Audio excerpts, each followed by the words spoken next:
Seja muito bem-vindo ao canal Fatos Desconhecidos. Eu sou Ivan Lima e é sempre um prazer receber vocês aqui. Como muitos devem saber, o livro do Apocalipse contém as profecias dos últimos dias antes da batalha final. Foi escrito por João de Pátimos, ou João o Apóstolo.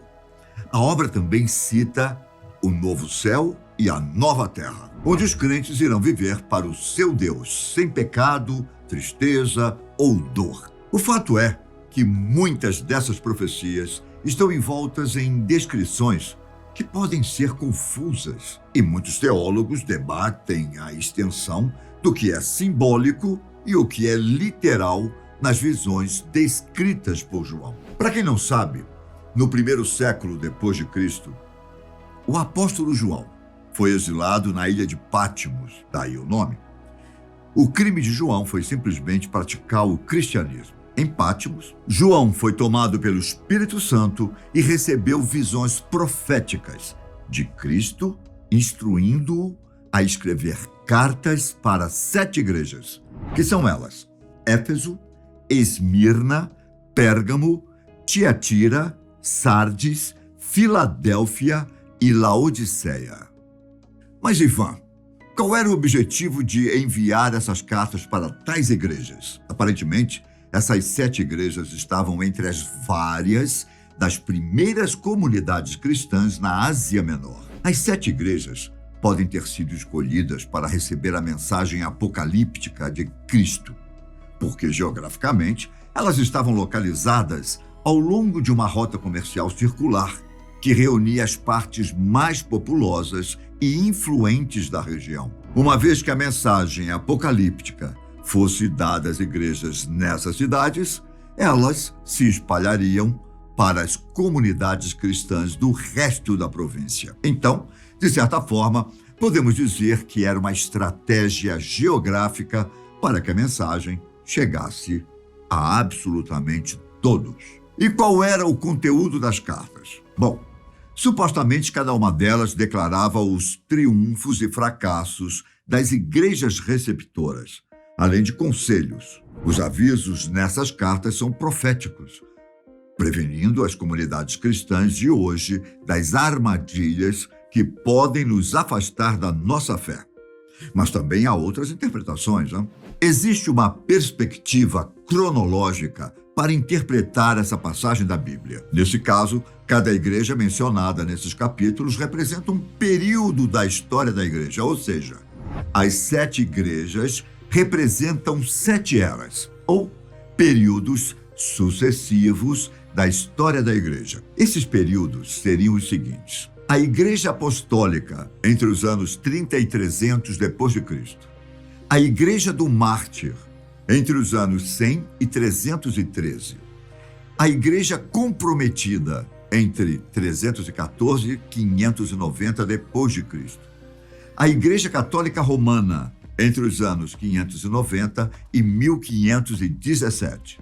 A Igreja da Reforma, entre 1517 e 1700. A Igreja do Reavivamento, de 1700 ao ano 1900. E, finalmente, a Igreja Mundial, do ano de 1900 até acontecer o arrebatamento. O outro ponto de vista é que cada igreja representaria diferentes tipos de igreja ao longo da história. Essas 7 igrejas históricas também servem como exemplos de templos em todo o mundo ao longo do tempo. Uma igreja pode ter o trabalho árduo e a paciência de Éfeso, enquanto outra pode ser menos fervorosa, característica da Laodiceia. Agora que eu contei um pouco das possíveis interpretações dessa passagem bíblica, vamos falar um pouco das tais 7 igrejas. A primeira a ser citada é a igreja de Éfeso. Na época, Éfeso era um proeminente centro comercial e cultural da Ásia.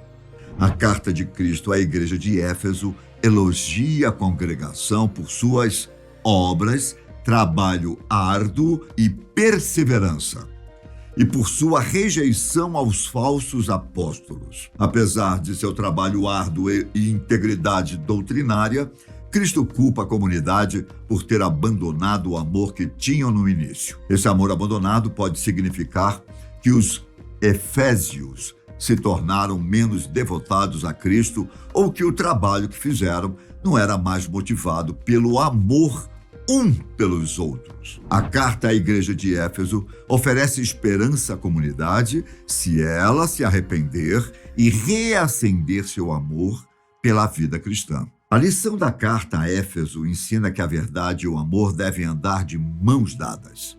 De forma resumida, Jesus disse que uma igreja feita à sua imagem deve ensinar a verdade de Deus em amor. Esmirna é a igreja que permaneceu fiel em meio à perseguição.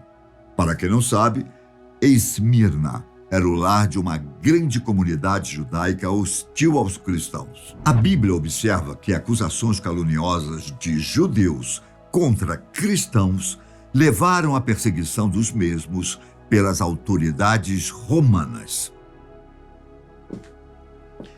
Na carta de Cristo, ele faz elogios a Esmirna, principalmente a comunidade por sua pobreza material, mas riqueza espiritual, e reconhece sua perseguição injusta. Cristo não repreende esta igreja, mas avisa sobre a prisão iminente de alguns de seus membros, incentivando-os a permanecerem fiéis até a morte. De forma resumida, essa carta avisa a todos os cristãos que, embora possam ser perseguidos, a duração da tribulação será curta em comparação com a promessa de vida eterna. Já a igreja de Pérgamo, essa ficou conhecida por comprometer suas crenças.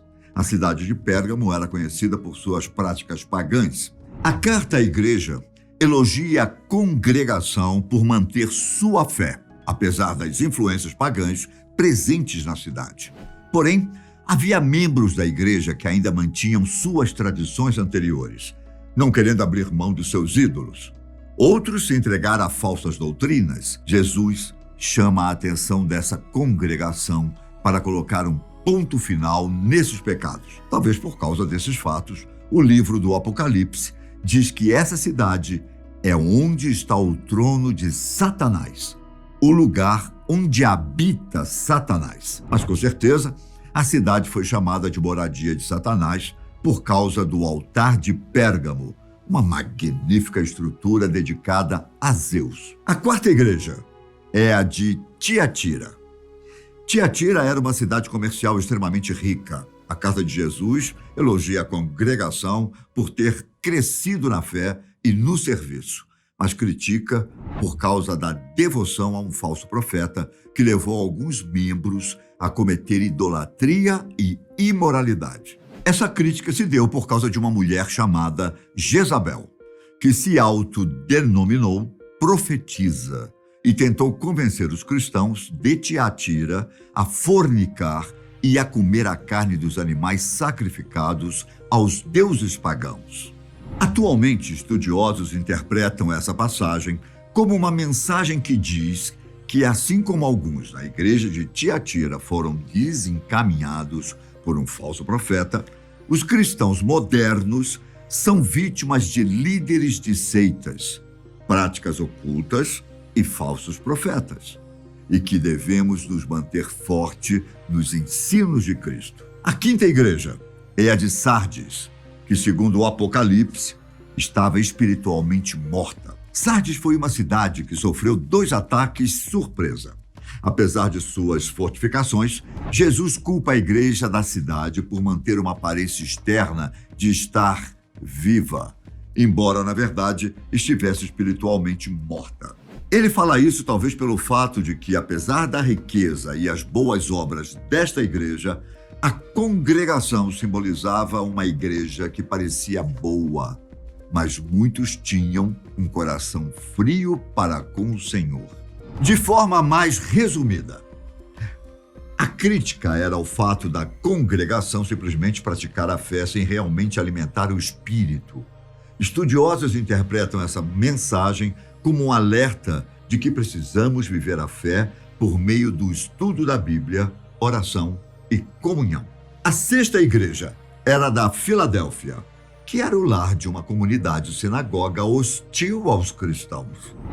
Cristo elogia os Filadélfia por permanecerem fiéis, mesmo diante de tantas provocações e apesar da força limitada. Fato é que Jesus não desaprova a congregação, mas condena os seus seguidores. Na carta, Cristo promete que se os congregantes de Filadélfia permanecerem fiéis, ele os protegerá no juízo final e os fará pilares no templo celestial de Deus. De forma mais clara, a mensagem para esses fiéis é basicamente mostrar as bênçãos que recebemos quando mantemos nossa fé, apesar das tribulações da vida. E por último, mas não menos importante, temos a igreja de Laodiceia. Enquanto as outras igrejas receberam algum encorajamento ou elogio do Senhor, esta igreja não recebeu palavras positivas.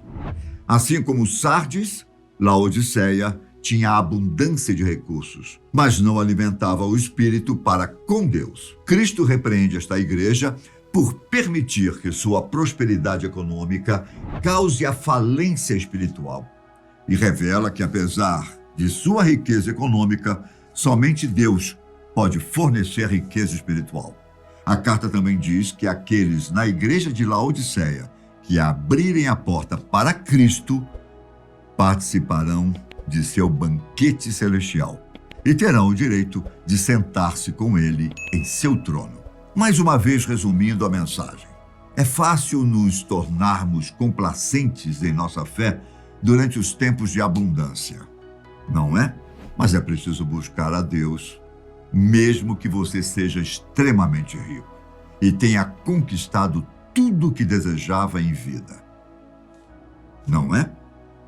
Pense nisso. Eu espero que as mensagens enviadas para as 7 igrejas do Apocalipse, que apesar de terem sido enviadas no 1º século depois de Cristo, ainda permaneçam bastante atuais, possam ter te ensinado um pouco do que Jesus esperava dos cristãos. Eu fico por aqui, mas nos vemos no próximo vídeo da Fatos Desconhecidos.